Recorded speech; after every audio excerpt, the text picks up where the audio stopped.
buongiorno a tutti coloro che sono collegati online a Digital Tourism e affrontiamo il tema dell'osservatorio turistico o del turismo regionale federato in un contesto come quello di oggi perché diciamo questo progetto ha molte connessioni con il digitale e con l'online. E va detto che diciamo, siamo partiti con questa versione dell'Osservatorio del Turismo Regionale Federato nell'ambito del piano strategico del turismo veneto, che prende le mosse un po' da quanto è stato fatto a livello nazionale, che ricordavano anche il presidente e il direttore dell'Enit, che ringrazio per la loro presenza oggi qui, perché hanno dato il senso anche della collaborazione tra livelli istituzionali, tra Enit e le regioni.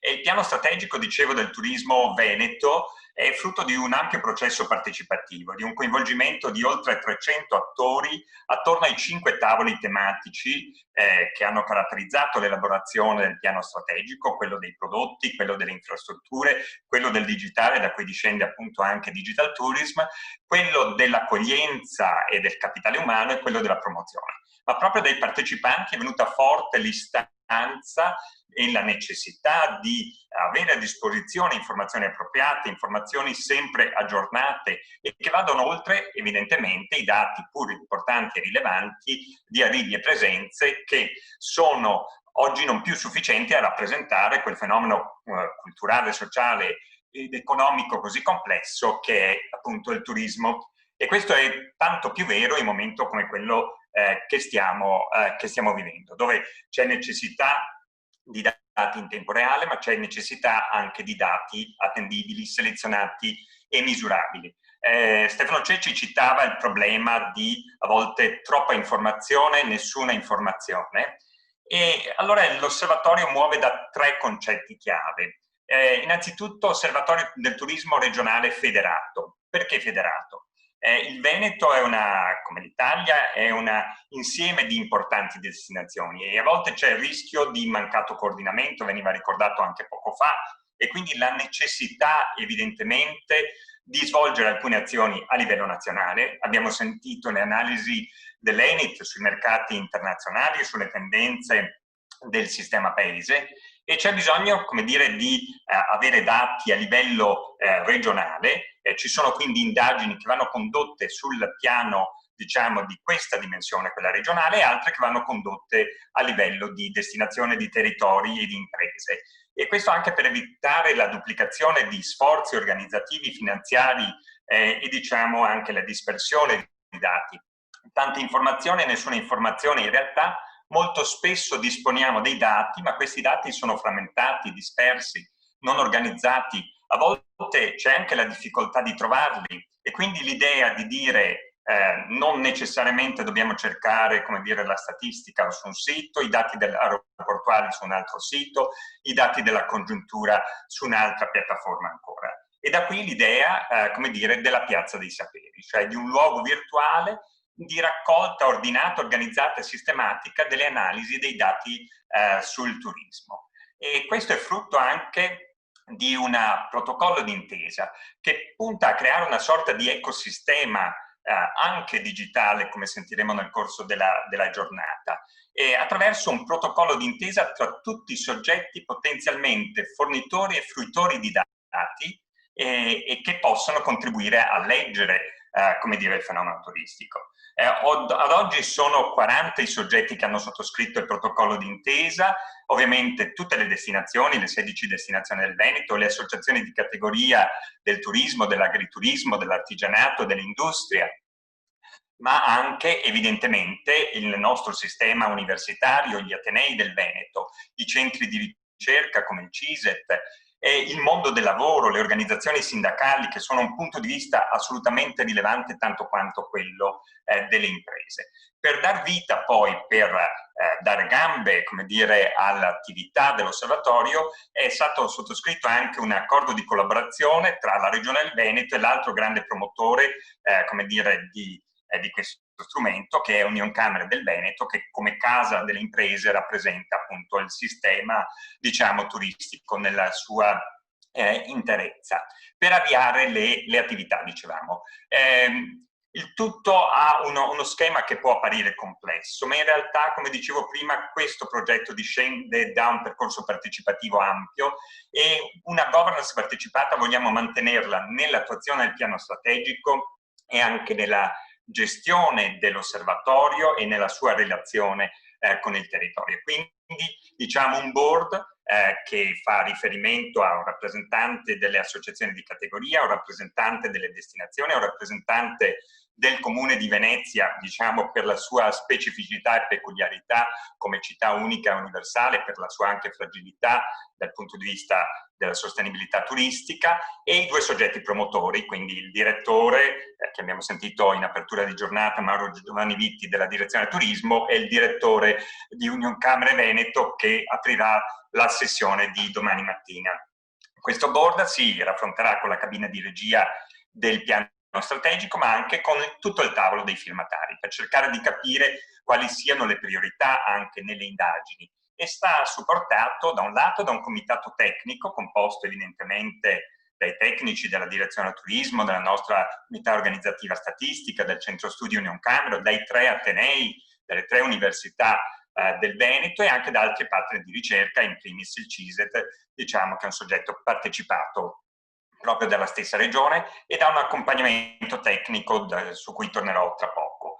E il ruolo anche del comitato tecnico scientifico del board è quello di rapportarsi con, diciamo, lo sviluppo delle attività dirette, quelle gestite in house, diciamo, appunto dal nostro sistema statistico, dal CIRT, dal centro studi di Unioncamere e dallo stesso CISET, e con le attività invece che svolgeranno a livello, diciamo, sia regionale che territoriale, gli atenei, ma anche soggetti privati, l'apporto di strumentazioni come Hospitality Benchmark o altri cruscotti di cui sentiremo proprio questa mattina con il contributo che seguirà il nostro. Il tutto per confluire in una dashboard unica, come annunciavi tu.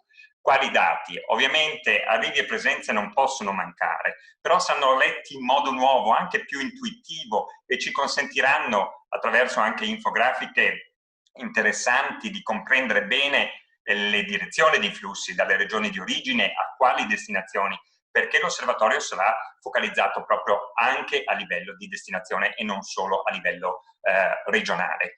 E evidentemente indagini sulle imprese, con diciamo, il centro studi di Unioncamere, che ringrazio. Abbiamo ripreso dopo anni l'indagine sulla congiuntura nel mondo dei servizi e del turismo, ed era quanto più importante farlo in questo momento di difficoltà. Così come abbiamo iniziato, come dire, delle indagini ovviamente rivolte alla domanda, e qui è necessario evidentemente adattare l'orientamento dell'osservatorio in tempo reale, in base alle circostanze, in base ai momenti. Quest'estate, nella finestra che si è aperta nel bene e nel male, con qualche anche criticità, abbiamo cercato di indagare come potesse diciamo, evolvere la domanda e come ci vedesse il mercato interno, che come ricordava sia Palmucci che Bastianelli è assolutamente rilevante in questo momento, ma come ci vedevano anche i nostri vicini di casa, soprattutto quelli dei lender austriaci e tedeschi, e quali aspettative c'erano rispetto a un ritorno verso le nostre destinazioni.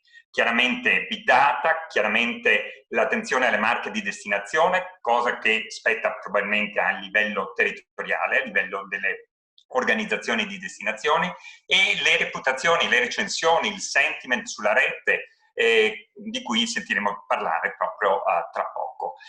Lo strumento, il supporto operativo è importante perché diciamo, un meccanismo che può apparire complesso ha bisogno in qualche modo di facilitazione nella relazione tra tutti i soggetti, nel costruire questo ecosistema di comunicazione di dati aperti, perché ogni sottoscrittore del protocollo di intesa si è impegnato a trasferire, a rendere aperti i dati nella propria disponibilità e diciamo incanalarli anche in modo a volte sistematico attraverso web service o attraverso trasferimenti periodici verso la piattaforma. E c'è poi bisogno di restituire il dato, e in questo senso comunicazione, newsletter, diciamo una comunicazione bionivoca verso tutti i soggetti che contribuiscono alla coprogettazione dei lavori. Credo che sia importante sottolineare questo aspetto di coprogettazione e di processo partecipativo anche nella dimensione dell'osservatorio. che ovviamente deve trovare poi però un luogo, una sintesi comune. E proprio la realizzazione della piattaforma dell'osservatorio va in questa direzione. In questo senso la piattaforma diciamo, deve il suo lancio, il suo test a un progetto interregionale, Bluetooth System, di cui era capofila diciamo, l'Università di Venezia, Ca' Foscari, e che ci ha consentito proprio di sperimentare questa modalità di interazione e di dare avvio alla dashboard, che oggi è diventata anche la dashboard appunto dell'Osservatorio del Turismo Regionale Federato, integrata con ulteriori indicatori. Ma per presentarvi in qualche modo le modalità di esposizione dei dati sulla piattaforma, anche gli aspetti innovativi e le diverse aree, quella delle news, quelle degli indicatori, quella documentale in cui troveranno spazio ad esempio ricerche come quella condotta dal Dipartimento dell'Università di Padova dei beni culturali su il turismo culturale, o quella di Ca' Foscari sugli eventi a Bibione, o quella di Verona su il lago di Garda. Di questo vi dicevo, di come funziona la piattaforma, di cosa mostra, vi parlerà adesso Lisa Dovico, a cui cedo volentieri la parola. Ti ringrazio Stefan, io riprendo le fila dalla piattaforma dove eravamo arrivati, e abbiamo quindi fin qui compreso un po' quali sono le motivazioni che... Arrivo. Eccolo qua. Le motivazioni che hanno portato alla nascita, allo sviluppo diciamo, dell'idea dell'osservatorio del turismo, e la cornice un po' strategica in cui questo si è inserito. Abbiamo detto che quindi abbiamo bisogno di una piazza dei saperi. Mi piace entrare nel vivo, quindi come abbiamo detto in questo caso della piazza dei saperi, che si traduce operativamente in una piattaforma digitale, motivo per cui oggi abbiamo trovato appropriato poter presentare alcune delle sue funzionalità. Oggi ne vedremo alcune insieme, ovviamente sarà una carrellata, una panoramica che ci mostrerà come lo strumento ci può essere d'aiuto, come diceva Stefano all'inizio, a rendere più semplice e intuitivo quello che è un dato, però è un fenomeno molto, molto complesso, ovviamente. La piattaforma digitale all'inizio, quando abbiamo iniziato a progettarla, ci siamo chiesti in primis quale potesse essere il valore aggiunto che avrebbe dato. Ci siamo dati tante risposte, e due di queste sono quelle che oggi vorrei riportare. La prima è quella di avere un contenitore unico digitale, cioè un luogo in cui semplicemente, con semplicità posso accedere, posso trovare il mio dato e posso avere una lettura di dell'informazione che mi serve in modo verticale sul settore di cui sto parlando e anche sulla territorialità. Questo mi consente di poter verticalizzare l'argomento e poterlo leggere secondo il livello di cui io ho bisogno in quel momento e rispetto alle decisioni che io devo prendere.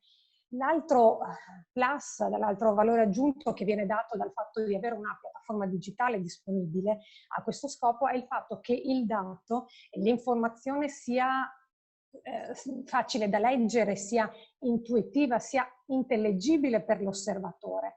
Ovviamente facilità e semplicità nella lettura non fa coppia con non valore del dato, anzi ci dà la possibilità di poterlo leggere con maggiore possibilità di approfondimento, e il digitale in questo ci dà una grande opportunità, ci dà l'opportunità di supportare la proiezione che fa la mia mente del dato.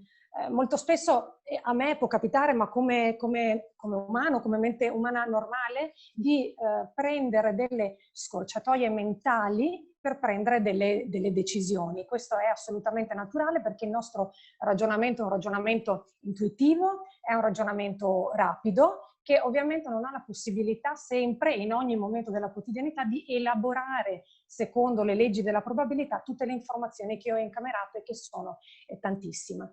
In questo senso io posso in alcuni casi sovrastimare alcuni fenomeni perché mi sono più familiari, o perché la mia mente tende a recepirli, quelli che sono più coerenti con le mie visioni, con le mie convinzioni, o magari a sottostimarli. Ecco, il digitale in questo senso è assolutamente un'opportunità, perché ci aiuta a visualizzare in maniera dinamica e interattiva un dato, un'informazione, e quindi ad aiutare a supportare la proiezione mentale che appunto stavo dicendo.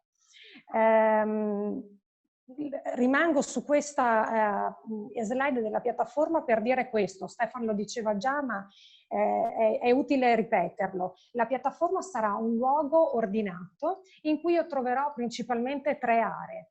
Un'area di news, di articoli che mi terranno costantemente aggiornata su quelle che sono le notizie del mio settore, che potranno essere più valevoli, più strategiche, che saranno più appropriate rispetto al momento, e a cui potrò accedere in qualsiasi momento e di cui verrò avvertita attraverso dei sistemi e dei canali di comunicazione anche alternativi.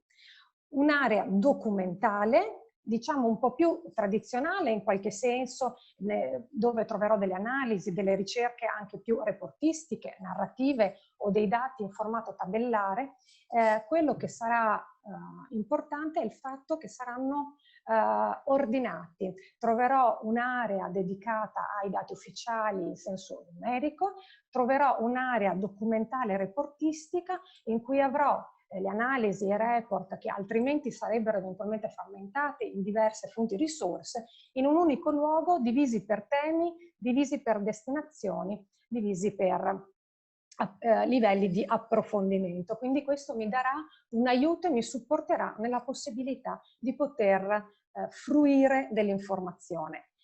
Una terza area, che è quella che un po' introducevo già, è quella della visualizzazione interattiva del dato o dell'indicatore. La possibilità di dinamicità e di visualizzazione digitale mi consentirà di poter leggere il dato con anche maggior impatto rispetto a quello che mi serve raccogliere. In questo senso, ecco, sono tante le visualizzazioni diverse, quelle a cui potremo accedere. Mi è piaciuto portarne una per poter farlo capire, entrare proprio nel vivo della piattaforma. Da un punto di vista cromatico potrà essere anche ancor più rifinita, ma questa è per esempio l'area delle presenze venete, in questo caso del 2019. Il dato verrà fornito con una cadenza molto più stretta, molto più ravvicinata e, come diceva Stefano, fino al livello territoriale di destinazione. In questo caso però sto parlando di presenze Veneto 2019, quindi entro quanti sono i pernottamenti turistici in Veneto e qual è il paese di provenienza. Sulla sinistra vedo immediatamente il valore assoluto delle presenze totali 2019, e vedo una mappa del mondo davanti a me che mi dice a primo colpo d'occhio che, dato che posso conoscere già da solo, ma che in questo modo mi risulta immediato, sono soprattutto da parte dell'Europa. Però con un semplice clic posso andare a visualizzare i 5 Stelle.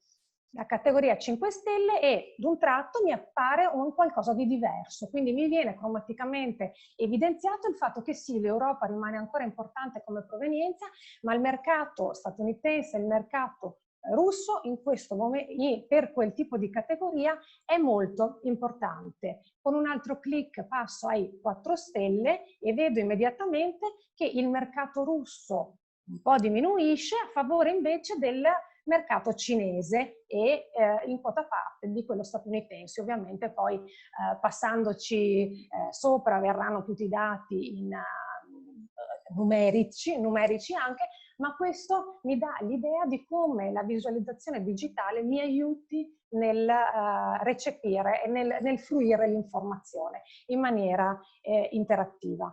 Avrò la possibilità, lo vediamo con alcuni pulsanti, ma questo poi quando verrà presentata la piattaforma nella sua interezza verrà visto nel dettaglio, di poter entrare a fare confronti tra anni diversi e tra mercati diversi rispetto a livello regionale veneto e rispetto anche alle destinazioni, quindi un'altra possibilità di approfondimento. Proseguo con un po' quello che stava già dicendo, anticipando Stefan, ma che ha a che fare con le altre opportunità di livello di approfondimento, quindi anche quello documentale. Uno degli esempi che si incontrerà è uno dei report delle indagini più consolidate svolte da parte dell'Osservatorio del Turismo. È un'indagine sulle imprese trimestrale fatta nei confronti di un campione di imprese del settore turismo, della ricettività, dei ristoranti e dei servizi turistici.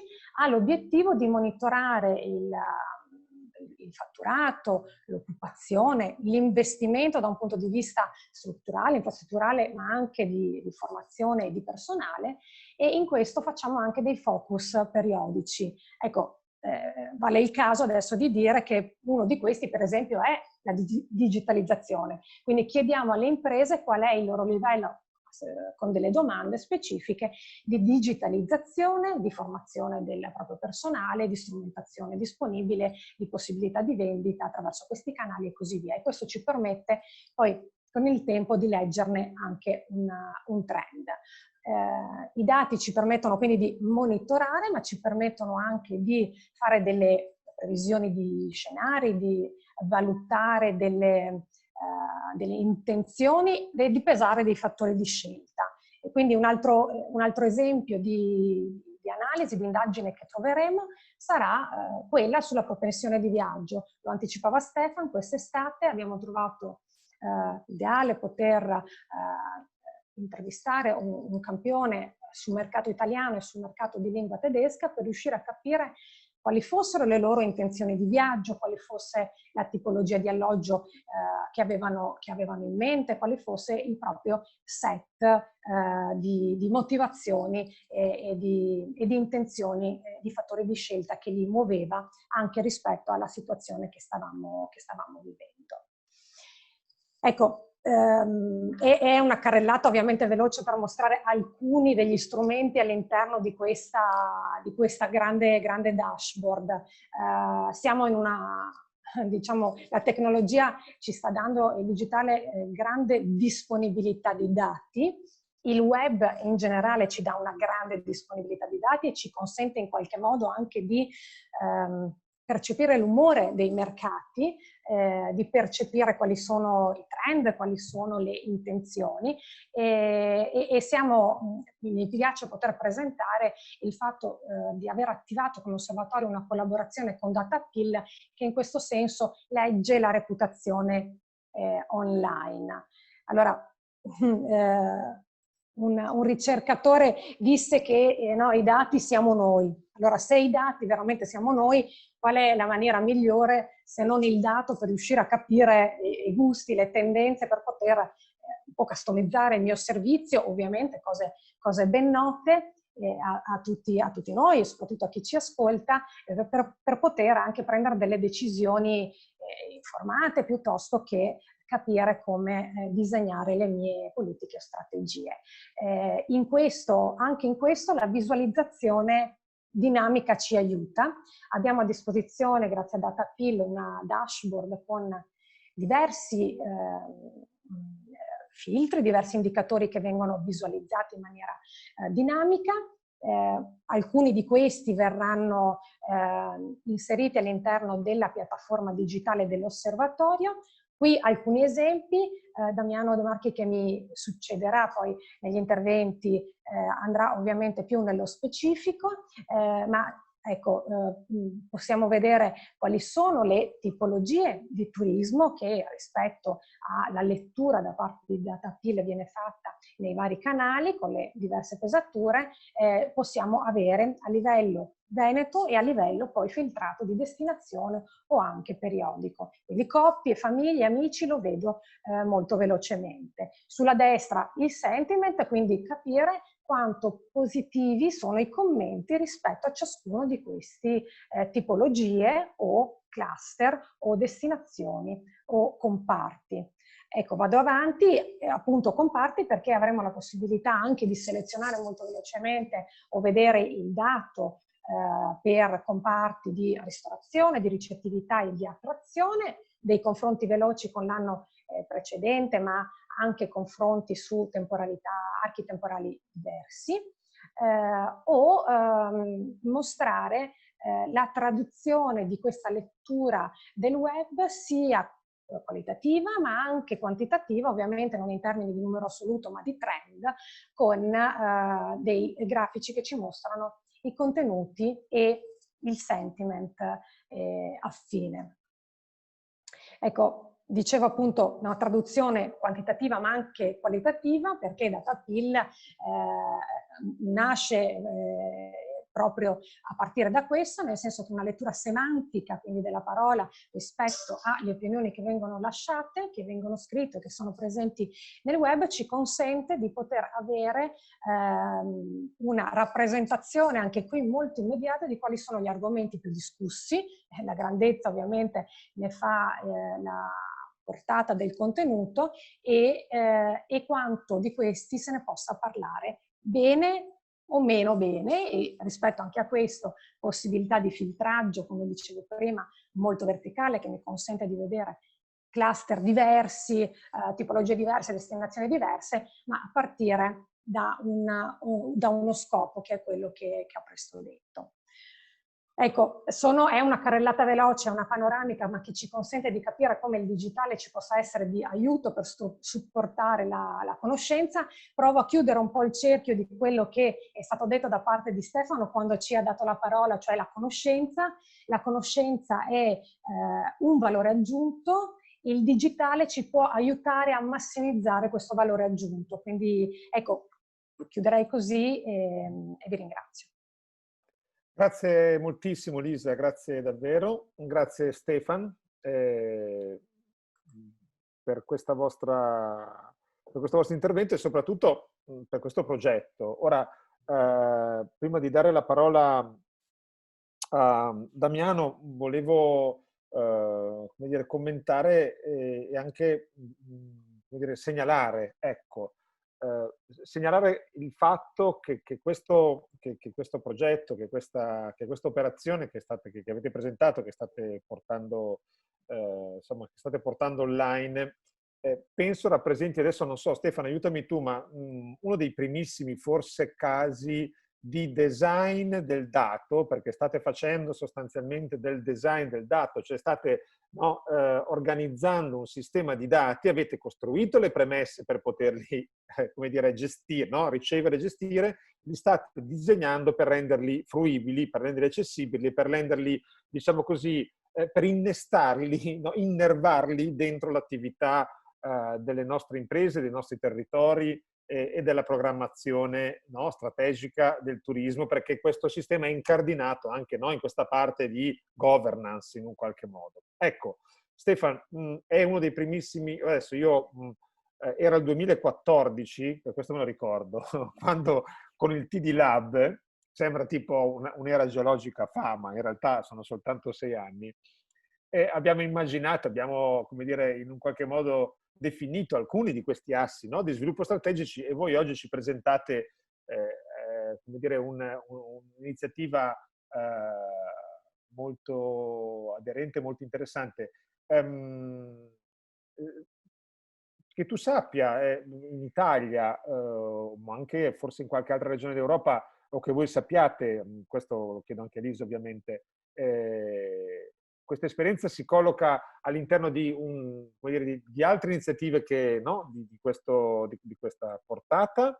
E la seconda domanda, ma ci lasciamo 2 o 3 minuti per rispondere, non pensate che a questo punto, insieme con le altre regioni italiane e insieme con Enit, che ha l'osservatorio del turismo, no? Fra, come dire, le sue nazionali in questo caso intendo, fa i suoi compiti, fra le sue attività ovviamente, e Enit sta lavorando in questa direzione. Ecco, non vi sembra che possa essere anche questa vostra iniziativa da condividere con le altre regioni, con Enit, un case attraverso il quale dare vita ad un sistema il più possibile integrato, no? Da questo punto di vista. Vi lascio rispettivamente, diciamo, dai, un minuto e mezzo per rispondere a queste 2 domande, per poi passare la parola a Damiano De Marchi. Vuoi iniziare tu, Stefan? Sì, o Lisa, come volete. ma parto dall'ultima affermazione perché mi pare la più rilevante, l'idea di osservatorio del turismo federato. Io la declinerei proprio anche sul piano nazionale. Credo che già oggi ci sia una continuità e contiguità con il lavoro che sta facendo Enit. Anche la stessa lettura dei dati e del sentiment avviene a livello nazionale, avviene a livello regionale e poi avviene a livello di destinazione. Oggi non è sistematizzato, ma credo si possa assolutamente fare. Con Enit, ad esempio, stiamo dialogando a un altro tema che tu conosci bene, che è quello appunto che sarà protagonista oggi di molti interventi, quello dei Destination Management System, e l'idea appunto bottom-up dal basso, costruire un sistema che dal livello di destinazione a quello regionale passi poi a livello nazionale. Quindi diciamo l'ecosistema digitale vale sia, come dire, in lettura di osservatorio che in lettura